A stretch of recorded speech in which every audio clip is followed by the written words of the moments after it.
Hello all, welcome to my channel. ఈరోజు వీడియోలో మరొక మంచి హెల్దీ టేస్టీగా ఉండే స్వీట్ కార్న్ సూప్ చూపిస్తున్నాను. బయట దొరికే ప్యాకెట్లో కంటే ఇంట్లో చేసుకుంటే కూడా చాలా టేస్టీగా ఉంటుంది. ఇంట్లో ఉన్న ఇంగ్రీడియంట్స్తో టేస్టీగా హెల్దీగా వేడిగా ఏదైనా తినాలన్నా, మనకి గొంతు బాగాలేనప్పుడు, జలుబుగా ఉన్నప్పుడు, పొట్టకి తేలిగ్గా తినాలనిపించినప్పుడు ఇలా హెల్దీగా ఒక్కసారి ఇంట్లో ఇలా ట్రై చేయండి. దీనికోసం క్యారెట్, అలాగే వెల్లుల్లి, కొత్తిమీర, ఉల్లిపాయలు, ఒక చిన్న పచ్చిమిర్చి ముక్కలు కట్ చేసి పక్కన పెట్టుకున్నాను. ఇప్పుడు ఒక గుప్పెడు వరకు స్వీట్ కార్న్ తీసుకొని మిక్సీ జార్లో వేసుకొని మెత్తని పేస్ట్లా చేసి పక్కన పెట్టుకోండి. ఇప్పుడు స్టవ్ మీద ఒక గిన్నె పెట్టుకోండి. ఇందులో ఒక 2 క్యూబ్స్ వరకు బటర్ వేశాను. ఈ బటర్ ఇంట్లో చేసింది. ఈ బటర్ రెసిపీ కూడా ఛానల్లో అప్లోడ్ చేశాను, ఇంట్రెస్ట్ ఉంటే చూడండి. ఇప్పుడు ఇది కొంచెం వేడెక్కితే సరిపోతుంది. అందులో వెల్లుల్లి ఫస్ట్ వేసి, తర్వాత పచ్చిమిర్చి ముక్కలు, క్యారెట్ ముక్కలు, ఉల్లిపాయ, అలాగే కొత్తిమీర వేసుకొని మంట లో ఫ్లేమ్లో పెట్టుకొని కొంచెం అలా ఫ్రై చేసుకోవాలి. ఎక్కువగా ఫ్రై చేయాల్సిన అవసరం లేదు. కొంచెం ఈ వెజ్జీస్ వేడెక్కితే సరిపోతుంది. బటర్లో ఉల్లిపాయలు, వెజ్జీస్ ఫ్రై అయ్యడం వల్ల యమ్మీగా టేస్టీగా ఉంటుంది. రూమ్ టెంపరేచర్లో ఉన్న బటర్ వేసుకోవడానికి ట్రై చేయండి. ఇప్పుడు ఇందులోనే ఒక గుప్పెడు స్వీట్ కార్న్, అలాగే కొంచెం సాల్ట్ వేసుకున్నాను. మధ్యలో సూప్ మధ్యలో స్వీట్ కార్న్ తింటుంటే టేస్టీగా ఉంటాయి కాబట్టి ఇలా ఒక గుప్పెడు వరకు వేసుకోండి స్వీట్ కార్న్. ఇవి ఒక 2 నిమిషాలు ఇలా కలుపుకున్న తర్వాత ఇప్పుడు మీ సూప్ కన్సిస్టెన్సీ తగ్గట్టుగా మీకు ఎంత సూప్ కావాలో అంత వేసుకోండి. నేను ఒక 2 గ్లాసుల వరకు వాటర్ వేసుకున్నాను. ఇలా వేసిన తర్వాత మనం ముందుగా మిక్సీ పట్టుకున్నాం కదా, ఆ స్వీట్ కార్న్ పేస్ట్ని కూడా ఇందులోనే వేసుకోండి. వేసి ఇది బాగా మరగనివ్వాలి. చూడండి ఎంత కలర్ఫుల్గా ఉన్నాయో వెజిటేబుల్స్.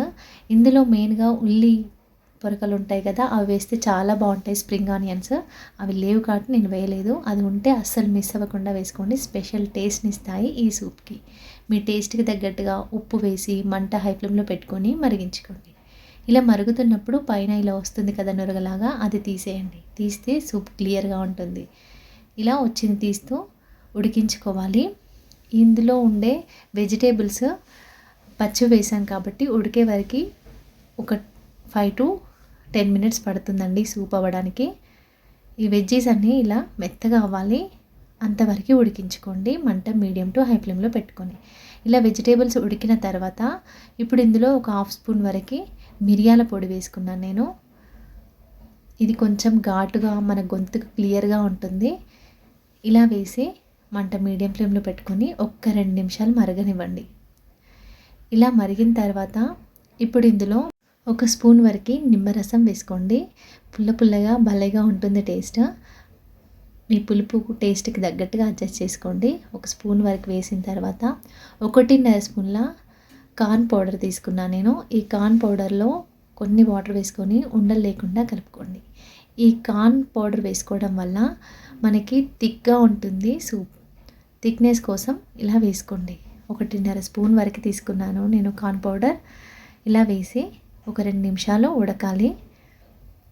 ఈ కార్న్ పౌడర్ వేసిన తర్వాత ఉడికితేనే కొంచెం పచ్చి వాసనగా ఉండదు. అలా ఒక 3 నుండి 5 నిమిషాలు ఉడికించుకోండి స్వీట్ కార్న్ పౌడర్ వేసిన తర్వాత. ఇలా మరిగి నురగ్గా ఫామ్ అయ్యి కొంచెం థిక్గా వస్తుంది చూసారా. ఇంత కన్సిస్టెన్సీ ఈ విధంగా ఉన్నప్పుడు స్టవ్ ఆఫ్ చేసుకోవచ్చు. స్టవ్ ఆఫ్ చేసే ముందు నేను ఇక్కడ కొంచెం కొత్తిమీర వేసుకున్నాను. ఇదే ప్లేస్లో మీరు స్ప్రింగ్ ఆనియన్ కూడా వేసుకోవచ్చు. నేను లేదు కాబట్టి వేసుకోలేదు. ఇలా వేసుకోవడం వల్ల మంచి ఫ్లేవర్ఫుల్గా చాలా టేస్టీగా ఉంటుంది. ఇందులో ఒక 1/2 స్పూన్ వరకు షుగర్ కూడా వేశాను. ఆ క్లిప్ మిస్ అయింది. పుల్లగా తీయగా చాలా బాగుంటుందండి ఈ కార్న్ సూప్. బయట దొరికే ప్యాకెట్లో మనకి ప్రిజర్వేటివ్స్, ఆర్టిఫిషియల్ ఫ్లేవర్స్ చాలా మిక్స్ వస్తాయి. అలా కాకుండా ఇంట్లో ఉన్న ఇంగ్రీడియంట్స్తో హెల్తీగా టేస్టీగా ఒక్కసారి నేను చెప్పిన విధంగా ట్రై చేయండి. మీకు ఈ వీడియో యూస్ఫుల్ అయితే లైక్ చేయడం అస్సలు మర్చిపోవద్దు. మీరు ట్రై చేసి మీకు ఎలా వచ్చిందో నాకు కామెంట్ సెక్షన్లో చెప్పండి. మరిన్ని టేస్టీ అండ్ హెల్తీ రెసిపీస్ కోసం నా ఛానల్ని ఫాలో అవ్వడం అస్సలు మర్చిపోవద్దు. Thank you for watching. Please subscribe to my channel. Thank you.